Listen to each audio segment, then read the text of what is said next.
Hello guys, welcome to my channel. You just need to check my video description for the site link. Just scroll down and go to files.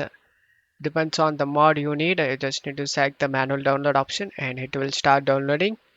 Select the slow download option.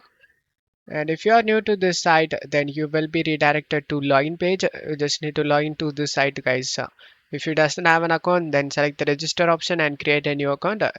And then it will start download. Right click on the downloaded file and select the WinRAR and select extract to.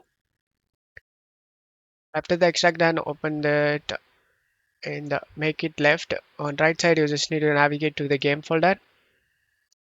After you are in the game folder, you just need to open the content folder, scripts folder. Just drag and drop this file in here and select the replacement file in the destination. And now just close stuff here and enjoy the mod guys. Don't forget to leave a like guys. Thank you.